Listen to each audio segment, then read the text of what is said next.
Hi friends, welcome back to మాటే మంత్రం Telugu audio stories.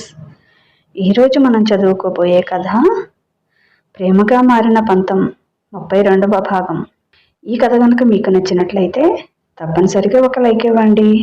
అలాగే ఈ కథ పైన మీ అమూల్యమైన అభిప్రాయాన్ని ఓ చిన్న కామెంట్ ద్వారా తెలియచేయండి. మన మాటే మంత్రం ఛానల్ని సబ్స్క్రైబ్ చేసుకోండి. మీకు తెలిసిన వారికి షేర్ చేయండి. ఇక కథలోకి వెళ్దామా? ప్రేమగా మారిన పంతం 32వ భాగం. మన ఊర్లో ఆడవాళ్ళందరినీ పనిమంతులుగా చేశారు, సంపాదనలో పడేశారు అని అందరూ తెగ మెచ్చుకుంటున్నారే మీ అత్తా కోడళ్ళని, అంది జానకి. మాదేముందిలే అమ్మా, అంతా వాళ్ళ రెక్కల కష్టం, మాది కేవలం మాట సాయం అంతే కదా అంటుంది. అమ్మా, నాకు కూడా అన్నం వండమ్మా, ఇప్పుడే వెంకాయమ్మత్త దగ్గరికి వెళ్ళి వస్తాను, చిన్న పని ఉంది అంటూ వెళ్ళింది. హాయ్ వెంకాయమ్మత్త అంటూ పలకరిస్తూ వెళ్ళిన శశిని చూసి పిండి చేత్తోనే గబగబా లేచి వచ్చింది. రావే శశి, ఎన్నాళ్ళయిందే నిన్ను చూసి, అసలు కంటికి కనిపించడం లేదు. మీ అత్తగారు ఏం చేస్తున్నారు? చిన్నబాబు బాగున్నాడా అంటూ కుశల ప్రశ్నలు వేసింది. అందరం బాగున్నామత్త, మీరంతా ఏం చేస్తున్నారు అని అందరినీ పేరు పేరున పలకరించింది. బాగున్నాం శశి, పెద్దమ్మ గారి గురించి నీ గురించి అనుకోని రోజే ఉండదు మాకు. మొదట్లో పని చేయటం కొంచెం కష్టం అనిపించినా ఇప్పుడు అలవాటైపోయింది. మా జీవితాలు, పిల్లల చదువులు ఏ ఇబ్బంది లేకుండా సాఫీగా జరిగిపోతున్నాయి. ఇదివరకైతే ప్రతి రూపాయికి వెతుక్కోవలసి వచ్చేది. 3 మూసి 6 అతకటం అని సామెత ఉందిగా, అలా ఉండేవి మా బ్రతుకులు. మీ దయ వల్ల ఇప్పుడు హాయిగా బ్రతుకుతున్నాం. పిల్లలు చక్కగా మంచి స్కూల్కి వెళ్తున్నారు, మేం మంచి బట్టలు కొనుక్కుంటున్నాం, మంచి తిండి తింటున్నాం. మా మగవాళ్ళకి వ్యవసాయానికి డబ్బు కావాలంటే ఇదివరకు అక్కడ ఇక్కడ అప్పులు చేసేవాళ్ళు. ఇప్పుడు ఆ బాధ లేకుండా మేమే వాళ్లకు డబ్బు పెట్టుబడి పెడుతున్నాం. కష్టపడి రూపాయలు సంపాదిస్తుంటే ఎంత గర్వంగా ఉంటుందని నాకు ఇప్పుడే తెలిసింది అంటూ తెగ సంతోషపడ్డారు వాళ్ళు. ఇదివరకైతే పూలు కొనుక్కోవాలన్నా మా ఆయన్ని అడగాల్సి వచ్చేది. ఇప్పుడైతే బంగారం కొనుక్కోవాలన్నా నా సొంత డబ్బులతోనే కొనుక్కుంటున్నాను అని గర్వంగా ఫీల్ అయింది ఓ మిడిల్ ఏజ్ వనిత. అవునండి, ఇదివరకైతే మగవాళ్ళని మా అవసరాలకి డబ్బులు అడిగితే అంతెందుకు నీకు, ఇంతెందుకు, డబ్బంతా ఏం చేస్తున్నావు, డబ్బంటే లెక్క లేకుండా పోయింది, పుట్టింటికేమైనా పంపుతున్నావా ఏంటి అని అవమానాలు, 1,00,000 ప్రశ్నలు, ఆంక్షలు ఉండేవి. ఇచ్చే 100-200కి ఏదో లక్షలు ఇస్తున్నట్టు బిల్డప్ ఇచ్చేవాళ్ళు. వాళ్ళ సొమ్మంతా మేమేదో తింటున్నట్లు, పుట్టింటి వాళ్ళకు దోచిపెడుతున్నట్లు నానా మాటలు అనేవాళ్ళు. దాంతో మాట పెరిగి ఇంట్లో గొడవలు, మనశ్శాంతి ఉండేవి కావు. ఈ రోజున మా కాళ్లపై మేము నిలబడి మా సంపాదనతో మేము బ్రతుకుతూ, ఇల్లు గడుపుతూ, పిల్లల్ని శుభ్రంగా చదివించుకుంటూ ఎంతో హాయిగా ఉంది జీవితం. అవసరమైనప్పుడు మొగుడికే మనం సహాయం చేస్తుంటే చాలా గర్వంగా ఉంటుంది. ఇప్పుడు మా ఇళ్లల్లో గొడవలే లేవు అంది ఇంకొక ఆమె. పనితో శరీరానికి, ఇంట్లో ప్రశాంతత వల్ల మనసుకి ఎంతో హాయిగా ఉంటుంది. ఇదంతా జయంతిదేవి గారి చలవే అంటున్న వాళ్ళని చూసి, వాళ్లలో వచ్చిన ఆత్మస్థైర్యాన్ని చూసి ముచ్చటపడింది శశి. మాదేముంది, ఇదంతా మీరు కష్టపడి సాధించారు, ఇదంతా మీ క్రెడిటే. ఇంకా ముఖ్యంగా చెప్పాలంటే వెంకాయమ్మత్త గొప్పతనం ఇదంతా. దీనికి పునాది వేసింది, ముందుకు తీసుకువెళ్లాలని బలంగా అనుకొని ఈ షాపు ఏర్పాటు చేసింది వెంకాయమ్మత్తే. మాది కేవలం మాట సాయం మాత్రమే. మీరంతా కృతజ్ఞతలు చెప్పుకోవాలంటే అది వెంకాయమ్మత్తకు మాత్రమే చెప్పాలి అంది శశి. కృషి, కష్టం మావే, కానీ మీరు లేకుండా మేము సొంతంగా ఈ బిజినెస్ పెట్టుకోవటం అయితే ఇప్పటికి కూడా ఈగలు తోలుకుంటూ రోజుకి మహా అయితే ఓ 4-5 కిలోలు అమ్ముడుపోతే అదే గొప్ప అనుకునేవాళ్ళం. మీ చలువ వల్లే ఈ వ్యాపారం ఇంత పెద్దగా విస్తరించింది.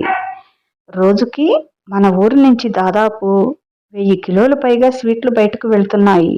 అంటే మీరు అవునన్నా కాదన్నా జయంతిదేవి గారి చలువే ఇది. ఆవిడ మాట సాయంతోనే మేమింత పెద్ద వ్యాపారం చేస్తున్నాము. అప్పుడు 10 మందితో మొదలైంది. ఇప్పుడు 40 మంది అయ్యాము. తీరిక లేక షిఫ్టుల వారీగా చేస్తున్నాం. మేము కాక మాలాగే ఇంకా 3 గ్రూపులు తయారయ్యారు. అందరికీ బాగానే అమ్ముడుపోతున్నాయి. స్వీట్స్ అంటే మన ఊరు పేరు మారుమోగిపోతుంది. మన ఊళ్ళో ఓ 4 కిలోలు అమ్ముడుపోతే కష్టం అనుకుంటే మా పిండి వంటలు మన దేశమే కాకుండా విదేశాలు కూడా వెళ్తున్నాయి. అది నీ చలవే కదా శశి, అంది వెంకాయమ్మత్త. ఆ యూట్యూబ్ నుంచి కూడా మాకు బాగానే డబ్బు వస్తుంది. పైగా ఊర్లోనే అందరికీ తెలియని నా పేరు దేశ విదేశాల్లో మార్మోగేటట్టు చేశావు. నాకు ఎంత సంతోషంగా ఉందో. అందరూ వెంకాయమ్మత్త నీ స్వీట్స్ ఎంత బాగున్నాయో, మా అమ్మ చేసిన వాటికంటే కూడా ఇవే బాగున్నాయి.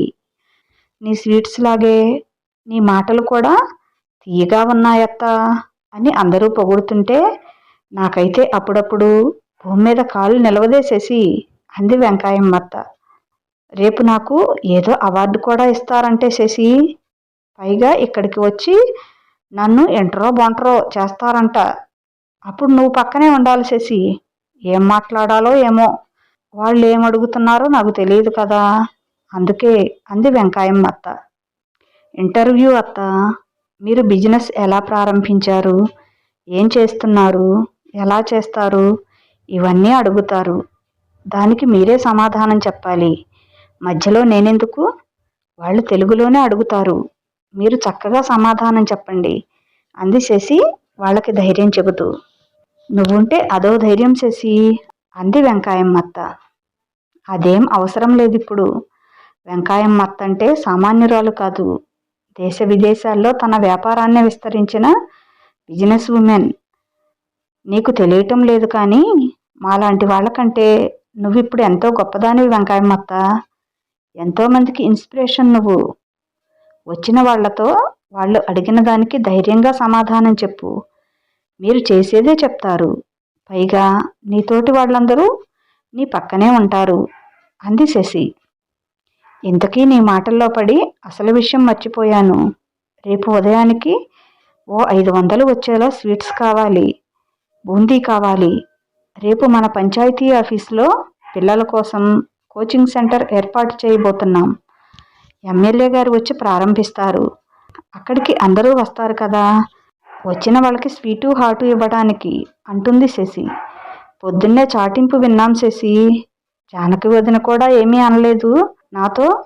మీరే పెట్టిస్తున్నారని తెలియదు నాకు, అంది వెంకాయమ్మత్త. ఇదంతా 2 రోజుల్లో అయిపోయిందత్త. ముందుగా అనుకోలేదు.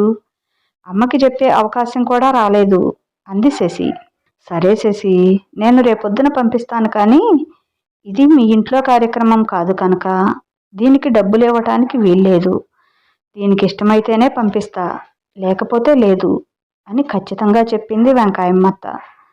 అదేంటి వెంకాయమ్మత్త అలా అంటావు, అంది శశి.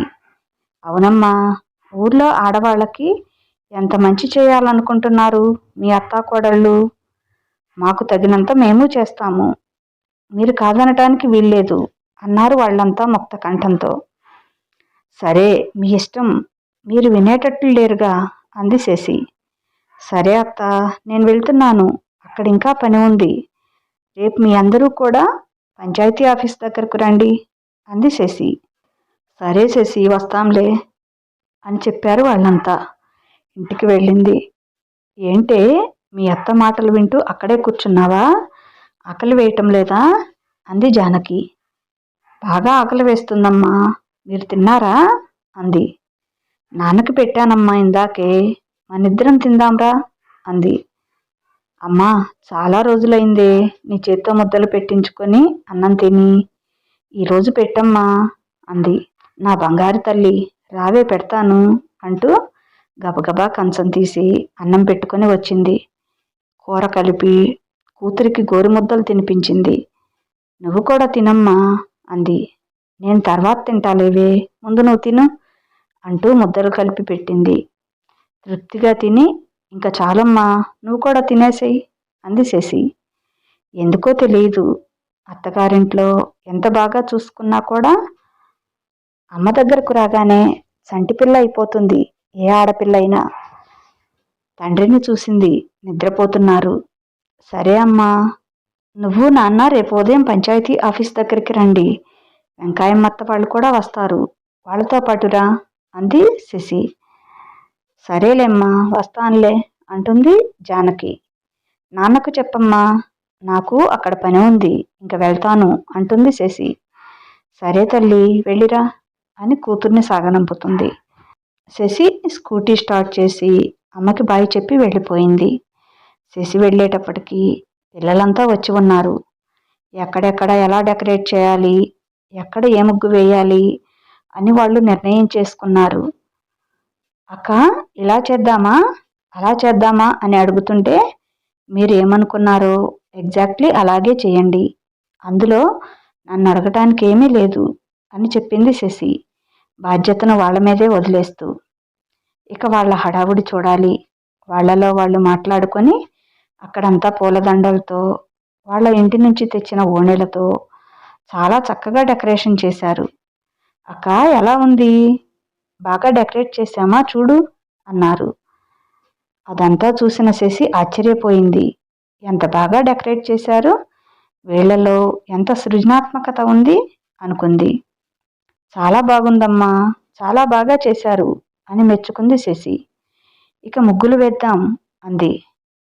బయట పెద్ద మెల్లా ఉంది, అక్కడంతా చక్కగా ముగ్గులు పెట్టారు, వాటికి రంగులు దిద్దారు. అది 2 పోర్షన్లుగా ఉన్న ఇల్లు కావడంతో 2 పెద్ద గుమ్మాలు ఉన్నాయి.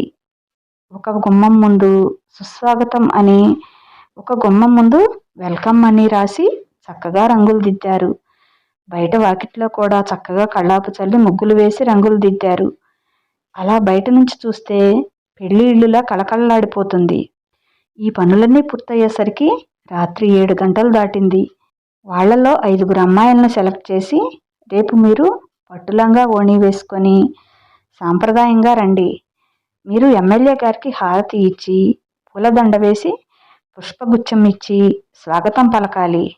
అలాగే భయం లేకుండా చక్కగా మాట్లాడగలిగే స్వాతి అనే అమ్మాయిని పిలిచి ఓ పేపర్ ఇచ్చి, ఇది చక్కగా చదివి అవగాహన చేసుకో, రేపు స్టేజ్ మీద వచ్చే గెస్టులను ఆహ్వానించాలి నువ్వు అని చెప్పింది. భయం లేకుండా మాట్లాడగలవా అంది. ఓ, మాట్లాడతానక్క, నాకు భయం లేదు, నేను స్కూల్లో చాలాసార్లు ఫంక్షన్స్ లీడ్ చేశాను అంది స్వాతి. ఓకే, ఈ పేపర్ 1కి 2 సార్లు క్లియర్గా చదువుకో అని చెప్పింది. సరేమా, ఇంకా మీరందరూ ఇళ్ళకి వెళ్ళండి, రేపు ఉదయం 9 గంటలకల్లా ఇక్కడ ఉండండి అని చెప్తుంది. సరే అక్క, ఇక వస్తాము, సైకిళ్ళు వేసుకొని ఎవరిళ్లకు వాళ్ళు బయలుదేరారు. వాళ్ళంతా. శశి కూడా స్కూటీ స్టార్ట్ చేసింది. ఇంతలో రాంబాబు ఫోన్ చేశాడు. ఏమిటి ఏమిటి ఇప్పుడు చేస్తున్నాడు అనుకొని ఫోన్ ఎత్తింది. ఏంటి రాంబాబు, ఈ టైంలో ఫోన్ చేశావు అంది.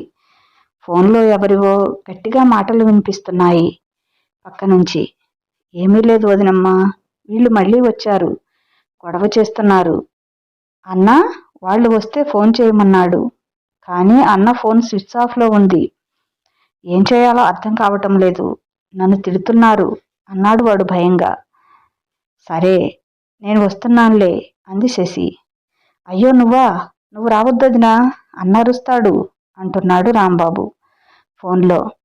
అది వినిపించుకోకుండా ఫోన్ పెట్టేసింది శశి. తన కోసం పంచాయతీ ఆఫీస్ దగ్గరకు వచ్చిన రంగాని స్కూటీ వెనక ఎక్కించుకొని షెడ్ల దగ్గరకు వెళ్ళింది. ఏంటి చిన్నమ్మ ఈ టైంలో, ఇటెందుకు, ఎవరికన్నా ఏమన్నా అయిందా అన్నాడు రంగా ఆదుర్దాగా. రాంబాబు గుర్తుకు వచ్చి, ఏం లేదులే, చిన్న పని ఉంది, ఆ పని చూసుకొని వద్దాం, నువ్వేం భయపడకు, ఎవరికీ ఏమీ కాలేదు అని చెప్పింది నిదానంగా. స్కూటీ సౌండ్ విని ఇటు తిరిగి చూశారు. అక్కడే బయట కూర్చున్న 4 వ్యక్తులు. బండి లైట్ కళ్ళల్లో పట్టంతో వచ్చింది ఎవరో అర్థం కాలేదు వాళ్ళకి. వాళ్ళు మాత్రం శశికి బాగానే కనపడుతున్నారు. ఓహో, వీళ్ళేనా శోభన్ ఫ్రెండ్స్ అనుకుంటూ బండి దిగి స్టాండ్ వేసింది. ఈ వెధవలే కదా అప్పట్లో నన్ను ఏడిపించారు, ఇద్దరికీ చెంపలు చెళ్ళుమనిపించాను అనుకుంది శశి. నేరుగా వాళ్ళ దగ్గరకు వెళ్ళింది. వదినమ్మా అంటూ శశి పక్కన వచ్చి నిలబడ్డాడు రాంబాబు. రంగా కూడా శశి వెనక నిలబడి ఏం జరుగుతుందో అర్థం కాక చూస్తున్నాడు. షెడ్ల దగ్గర బయట పెద్ద పెద్ద బల్బులు వెలుగుతున్నాయి. వాటి వెలుగులో శశిని చూసిన వాళ్ళకి నోట మాట రాలేదు. చెంప దెబ్బతిన్న ఇద్దరికీ నేరుగా చేతులు చెంప మీదకు వెళ్ళి తడుముకున్నాయి. ఏంటి గొడవ చేస్తున్నారంట? మీకిక్కడేం పని? అంది నెమ్మదిగా. తల ఉంచుకొని అది అది శోభన్ కోసం వచ్చాం అన్నారు వాళ్ళు నీళ్లు నములుతూ. మరి శోభన్ లేనప్పుడు వెళ్ళిపోవాలి కదా, గొడవెందుకు చేస్తున్నారు? రాంబాబుని ఎందుకు తిడుతున్నారు? మీ కేకలు రోడ్డు మీదకు వినిపిస్తున్నాయి అంది. ఈ టైం అప్పుడు ఆయన ఇంట్లో ఉంటారు, ఇక్కడ ఉండరు. ఆయన్ని కలవాలంటే ఇంటికి రావాల్సిందిగా అంది సూటిగా. లేదు, ఫోన్ ఎత్తకపోతే ఇక్కడ ఉన్నాడేమో అని వచ్చాము అన్నారు చేతులు నలుపుకుంటూ. వాళ్ళకేం చెప్పాలో అర్థం కావటం లేదు. శశిని చూడటంతోటే వాళ్ళకి నవనాడులు కుంగిపోయాయి. ఆమె వస్తుందని అది ఈ టైంలో అసలు ఎక్స్పెక్ట్ చేయలేదు. ఒక్కడికి కూడా నోట్లోంచి మాట పెగలటం లేదు. పొరపాటయింది, వెళ్తాం అంటూ వెళ్ళడానికి లేచారు వాళ్ళు. వెళ్దుర్లే అన్నా, కూర్చోండి, మీతో మాట్లాడాలి అంటుంది శశి. అలాగే నిలబడిపోయారు వాళ్ళు. కూర్చోండి అన్నా అంటూ తను కింద కూర్చుంది. ఇంకా వాళ్లకు తప్పలేదు. ఏంటన్నా విషయం చెప్పండి. మీకు ఆయన ఫ్రెండ్ అయితే నేను కూడా అంతే, మీ చెల్లి లాంటి దాన్ని. చెప్పండి అన్నా అంది చాలా నిదానంగా. ఆమె అలా మాట్లాడుతుంటే వాళ్ళకేమీ అర్థం కావటం లేదు. ఆమె తమని తిడుతుందని, శోభన్కి చెప్పి ఏమైనా చేపిస్తుందేమో అని అనుకున్నారు. కానీ ఇలా మంచిగా మాట్లాడుతుంది అనుకోలేదు వాళ్ళు. నివ్వెరపోయి చూస్తున్నారు ఆమెను. అన్నా, మీ మీద నాకు గౌరవం లేదు, కానీ ఆయన స్నేహితులనే అభిమానం మాత్రం కొంచెం ఉంది. పైగా మా పెళ్లి కావటానికి కూడా ప్రధాన కారణం మీరే. మీరు నా మీద ఆయనకి ఉన్నవి లేనివి చెప్పి రెచ్చగొట్టారు. దాంతో ఆయన నన్ను పెళ్లి చేసుకొని పగ తీర్చుకోవాలి అనుకొని పెళ్లి చేసుకున్నారు. కానీ ఆయనలో స్వతహాగా ఉన్న మంచి మనసు అలా చేయనివ్వలేదు. ఆయన ఎంతగా పగ తీర్చుకోవాలనుకున్నారో అంతకంటే ఎక్కువగా నన్ను ప్రేమిస్తున్నారు. అది ఈ 6 నెలల నుంచి మీకు అర్థమయ్యే ఉంటుంది. ఎందుకంటే నాతో పెళ్ళైన తర్వాత ఈ 6 నెలల్లో ఆయన మిమ్మల్ని కలవలేదు. నేను ఒక్క మాట చెప్తే ఈరోజు ఆయన మిమ్మల్ని ఏమైనా చేస్తారు. కానీ నేను అలా చెప్పేదాన్ని కాదు. నేను ఇప్పటికీ కూడా శోభన్ స్నేహితులుగా మిమ్మల్ని అభిమానిస్తున్నాను. ఆయన ప్రవర్తన మార్చుకున్నారు. మంచిగా అందరికీ ఉపయోగపడే వ్యక్తిగా మారారు. అలాంటి ఆయనకు మీలాంటి స్నేహితులు ఉండవచ్చా? మీరే చెప్పండి అంది శశి. అప్రయత్నంగా ఉండకూడదు అన్నట్లు తల అడ్డంగా ఊపారు వాళ్ళు. అందుకే అన్నా, మీరు కూడా మారండి ప్లీజ్. చిన్నబాబు స్నేహితులంటే ఇలా ఉండాలి అనేట్లుగా మారండి. నేను మీ స్నేహానికి ఏమీ అడ్డు చెప్పను. కాకపోతే ఇప్పట్లా ఇలానే ఉంటే మాత్రం ఆయన వంక కన్నెత్తి చూసిన ఆ కళ్ళు పీకించేస్తాను.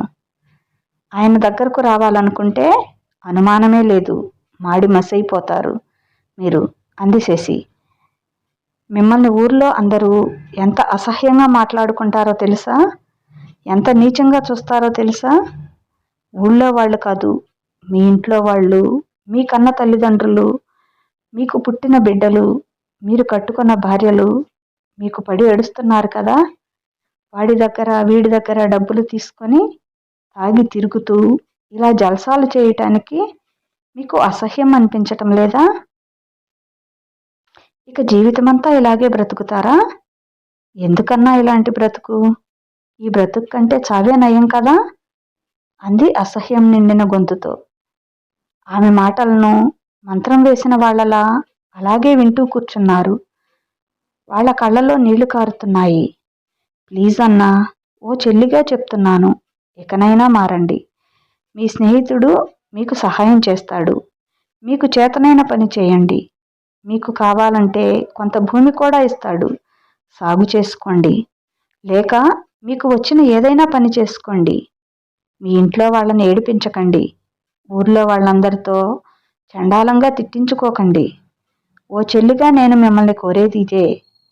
ముందు మీరు లేవండేమో, నేను మీ చెల్లి మారారు అంటే మీరు నా కాళ్ళపై ఏదైనా సహాయం చేస్తాను మీకు అంటూ ఏడుస్తున్న వాళ్ళని మంచిగా ఉండండి అన్నా అంటూ చేతులెత్తి నమస్కారం చేసింది. అలా ప్రవర్తిస్తున్న మాటతో వాళ్ళంతా వాళ్లేనా అనే శశి కాళ్లపై పడ్డారు. తెచ్చుకొని చూస్తున్నాడు రాంబాబు. అన్నీ తెలిసి కూడా మేము ఇలా శోభన్కి చిన్నప్పటి నుంచి ఫ్రెండ్స్ అన్నా పోయింది. మీరంటే తనకు చాలా ఇష్టం. శోభన్ మాకు దూరంగా ఉంచటానికి తాగకుండా ఉండటం సాధ్యమే. కష్టపడుతున్నారు. ఇప్పుడు వాడు తాగటం లేదుగా. దగ్గర అయితే ఏం జరుగుతుందో అలాగే ఉంటాం. మొన్న చూశారుగా, మీకు ఇచ్చిన మాట నిలబెట్టుకుంటాను చెల్లెమ్మ. దూరంగా ఉండాలని నిర్ణయించుకున్నారు కంఠంతో. మీరు ఆయనకు దగ్గరగా ఉండాలనుకుంటే మీ వ్యసనాలను మానుకోండి. అందరిలో మామూలుగా ఉండటానికి ప్రయత్నించండి. ఒక్క రోజులో కాకపోయినా కొన్ని రోజులకు అది సాధ్యమవుతుంది. ప్లీజ్ అన్నా, మీరు పూర్తిగా మారే వరకు మీరు ఆయనకు దగ్గర కావటానికి ప్రయత్నించవద్దు అని చేతులు జోడించి నమస్కారం చేసింది. మంచిగా మారిన ఆయన్ని చెడ్డదారిలోకి తీసుకువెళ్ళొద్దు. ఆయన మీదే ప్రాణాలు పెట్టుకొని బ్రతుకుతున్న అత్తయ్య గారిని నన్ను బాధ పెట్టవద్దు అని వాళ్ల ముందు మోకరిల్లింది. మారితే ఈ దెబ్బతో వాళ్ళు మారాలి. లేకపోతే కనీసం శోభన్కి దూరంగా అయినా ఉండాలి. దానికోసం ఆమె ఏం చేయటానికైనా సిద్ధం. వద్దులేమ్మా, ఇప్పటికే మేము సిగ్గుతో చచ్చిపోతున్నాం. ఇంకా చంపకు తల్లి. మేం పూర్తిగా మారినాకే మీ భార్యాభర్తలకి కనపడతాం. ఇక అప్పటి వరకు మీకు మా మొహం చూపించం అన్నాడు శ్రీను. నీ గురించి మేము వాడికి ఎంత చెడ్డగా చెప్పినా అందులో మంచినే వెతుక్కున్నావు, కానీ దాని గురించి వాడికి ఇంతవరకు చెప్పలేదు అని నాకు తెలుసు. అలాగే మా మీద కూడా కక్ష పెంచుకోలేదు అలా చెప్పామని. అందులోనే తెలుస్తుంది నీ మంచితనం ఏమిటో. అందుకేనమ్మా నిన్ను శోభను వదిలిపెట్టలేకపోతున్నాడు. వాడికి నువ్వంటే ఎంత ప్రేమో మొన్న మా దగ్గర మాట్లాడిన మాటల్లోనే మాకు అర్థమైంది. అయినా కూడా ఇంకా వాడి మనసు విరవాలి అనుకున్నాం. నిన్ను ద్వేషించేటట్లుగా చెయ్యాలి అనుకున్న వెధవలం మేము. మమ్మల్ని క్షమించమ్మా. మా తోడ పుట్టకపోయినా అంతకంటే ఎక్కువగా మా మంచిని కోరుతున్నావు. తప్పకుండా నీ మాట వింటామమ్మా అని మాట ఇచ్చారు వాళ్ళు. ఎంత కష్టమైనా మేం మారి అందరిలాగా మంచిగా బ్రతుకుతాం. అప్పుడే నిన్ను వాడిని వచ్చి కలుస్తాం. అప్పటి వరకు శోభన్ని కూడా కలవము అంటూ గబగబా వెళ్ళిపోయారు అక్కడి నుంచి. ఏంటోదినమ్మా వీళ్ళ మారేది అన్నాడు రాంబాబు. ఏమోలే రాంబాబు, మారకూడదని ఏమీ లేదుగా. మనిషి అన్న తర్వాత మార్పు సహజం. వాళ్ళు మారితే మనకి మంచిదేగా. మారకపోతే మనం చేయగలిగింది ఏమీ లేదు. వాళ్ళ కర్మ. కనీసం శోభన్ దగ్గరికి రాకుండా అతన్ని కూడా చెడగొట్టకుండా ఉంటారు అంది. వాళ్ళు మంచిగా మారితే మీ అన్న చాలా సంతోషిస్తాడు రాంబాబు. అందుకే నాకు చేతనైనంత వరకు నేను చెప్పాను. ఇక మారకపోవటం వాళ్ళ ఇష్టం అంటుంది శశి. నాకైతే నమ్మకం లేదు వదినమ్మా అన్నాడు రాంబాబు. లేదు రాంబాబు, నాకెందుకో ఇందాక వాళ్ళ ప్రవర్తన చూస్తే వాళ్ళు ఖచ్చితంగా మంచిగా మారిపోతారు అనిపించింది రాంబాబు. చూద్దాం, కాలమే చెప్తుంది ఏదైనా అంటుంది శశి. ఇదండి ఈరోజు కథ. ఎలా ఉంది? మీకు నచ్చిందా? ఈ కథ కనుక మీకు నచ్చినట్లయితే తప్పనిసరిగా ఒక లైక్ ఇవ్వండి. అలాగే ఈ కథ పైన మీ అమూల్యమైన అభిప్రాయాన్ని ఓ చిన్న కామెంట్ ద్వారా తెలియచేయండి. మన మాటే మంత్రం ఛానల్ని సబ్స్క్రైబ్ చేసుకోండి. కథల మీద ఆసక్తి ఉన్న, కథలు చదివే మరికొంతమంది మీ స్నేహితులకి, బంధువులకి మన ఛానల్ని షేర్ చేయండి ప్లీజ్ ఫ్రెండ్స్. ఇక ఉంటాను. బాయ్. మీ లక్ష్మీ ఘంట.